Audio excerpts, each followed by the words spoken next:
ouvir as repercussões que vocês trazem. Nesse minuto até que a gente ouviu o ex-presidente Jair Bolsonaro falando, parece até que ele ficou um pouquinho emocionado falando durante esse discurso. Renata, o que você traz de apuração, mas principalmente de repercussão? Como é que o governo federal avaliou tudo o que está acontecendo, tudo o que aconteceu nessa tarde aqui na Avenida Paulista?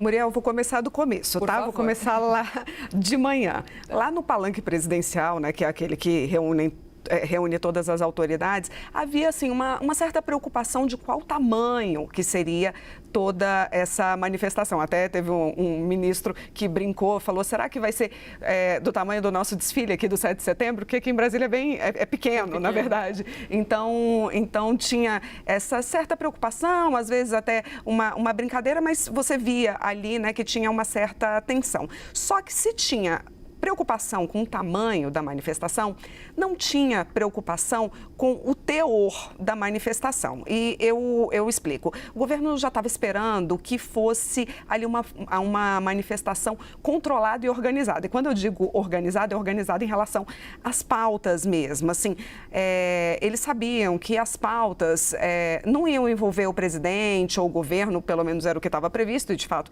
foi o que aconteceu, e que as pautas eram basicamente anistia aos condenados pelos atos antidemocráticos ali do dia 8 de janeiro e também impeachment contra o ministro do STF, o ministro Alexandre de Moraes. Porque a pauta inicial era só mesmo protestar contra o bloqueio do X e existia todo aquele argumento contra o autoritarismo, a favor da liberdade total de expressão, e a anistia acabou entrando na pauta também, entrou com força, principalmente porque a presidente da CCJ, Comissão de Constituição e Justiça, né, a Carol de Toni, já botou para frente, botou o projeto para andar. Então, isso é uma coisa que está latente agora. Em relação agora à repercussão do governo, agora que acabou, comecei a falar com todo mundo e a repercussão do governo. Acabou o desfile aqui em Brasília, por volta de meio-dia, foi todo mundo para o Palácio da Alvorada. Vários ministros da Esplanada, ministros do Supremo, e ficaram lá até agora há pouco, almoçaram lá e ficaram lá até agora há pouco. E aí, o que eles me falaram? Um ministro muito próximo a Lula, o ministro Palaciano, me disse o seguinte: Renata, flopou. O Bolsonaro não tem proposta para melhorar a vida das pessoas. A única mobilização que ele fez junto ao Congresso foi tentar barrar a reforma tributária. Enquanto isso, Lula mostrou pela manhã, ele falou G20, a reconstrução do Rio Grande do Sul, junto com o governador que é da oposição, né, porque Eduardo Leite estava lá, e a convivência boa entre os poderes. Uma outra fonte que estava também nesse almoço me disse, olha, o país está andando na normalidade, nas eleições, na economia, e o Bolsonaro está pedindo anistia em benefício próprio, na verdade, para ele não ser julgado.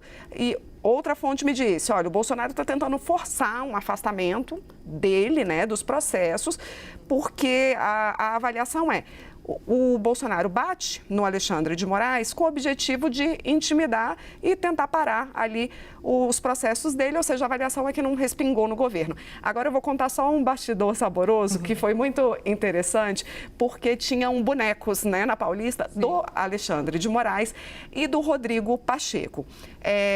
Para quem não conhece eles pessoalmente, Rodrigo Pacheco é muito alto e o Alexandre de Moraes tem uma estatura média.